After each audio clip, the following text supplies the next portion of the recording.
परछाइयों का भी चरित्र होता है, अजब गजब चरित्र होता है। क्या आपने कभी अनुभव किया है? परछाई के पीछे भागिए तो परछाई आपसे और दूर होती चली जाती है, और परछाई से पीछा छुड़ाने के लिए भागिए तो परछाई आपके पीछे चली जाती है। बरगद के पेड़ की परछाई अपने नीचे किसी को पनपने नहीं देती है। नीम के पेड़ की परछाई ऐसा नहीं करती है।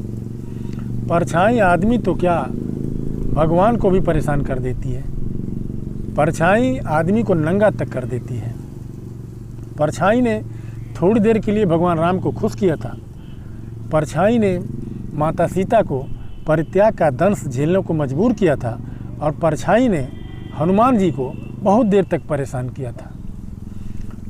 तो आइए परछाइयों के चरित्र के बारे में एक कहानी के माध्यम से जानते हैं। मेरी माँ बचपन में एक कहानी सुनाया करती थी। एक गांव में चंदू नामक एक लड़का रहता था। शादी के बाद उसको ससुराल जाना था। चंदू थोड़ा भोले भाले थे।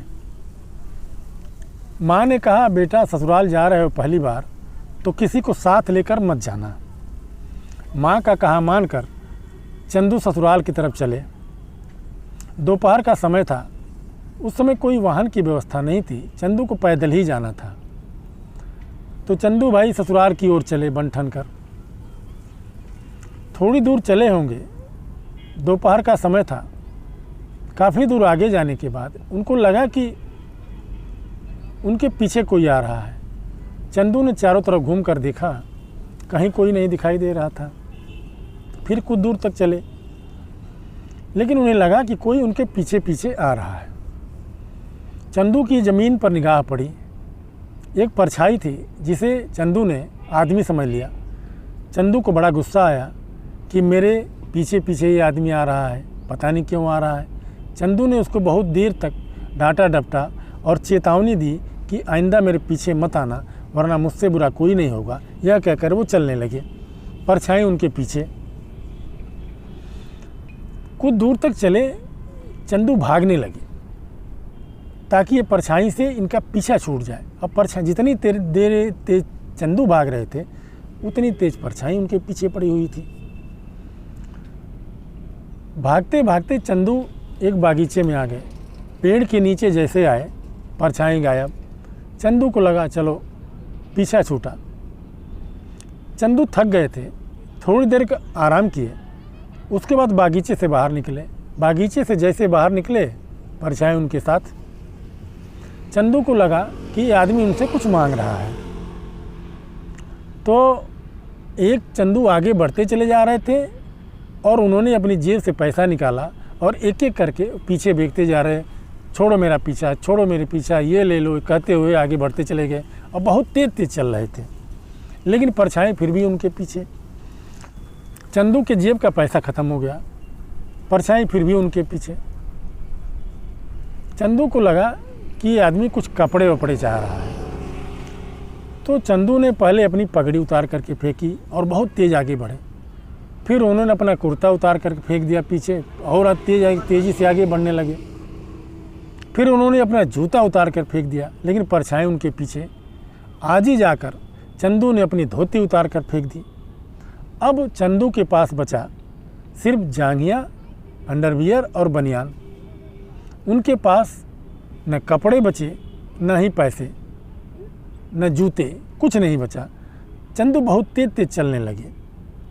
संयोग देखिए कि चंदू ने सोचा कि अब एक बनियान बची है, मैं उसी को उतार कर इसको दे दूं, शायद ये मेरा पीछा छोड़ दे। चंदू ने बनियान उतारा और फेंक दिया।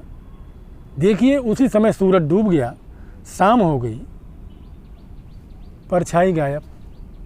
ओहो, चंदू को लगा कि इसको बनियान चाहिए था, ये पहले बता देता तो मैं इसको बनियान दे देता, मैं कम से कम नंगा तो नहीं होता।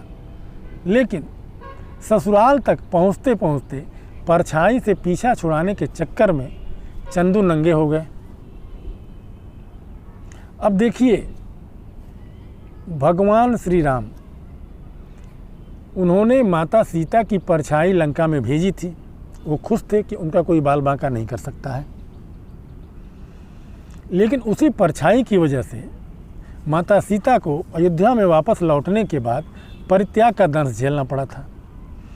माता सीता का पता लगाते हुए लंका जाते समय समुद्र के रास्ते में सिंहिका नाम की एक राक्षसी ने हनुमान जी की परछाई अपने मुट्ठी में कैद कर लिया था और बहुत देर तक उनको परेशान किया था। तो हनुमान जी जैसे बलशाली व्यक्ति को भी परछाई ने परेशान कर दिया। सिंहिका को मारने के बाद ही वो मुक्त हुए और लंका में गए थे। तो देखा ये परछाइयों का चरित्र। तो मेरी सलाह ये है कि आप परछाइयों के पीछे न भागिए, न परछाइयों के पीछे पड़िए और न परछाइयों से पीछा छुड़ाने के लिए भागिए। आप अपनी परछाई के भी पीछे न पड़ें, दूसरों की परछाई तो छोड़ दीजिए। परछाई किसी का भला नहीं करती है, इसलिए आप अपना काम करिए, क्योंकि आपके काम सिर्फ और सिर्फ आपका काम ही आएगा और कुछ नहीं आएगा। नमस्कार।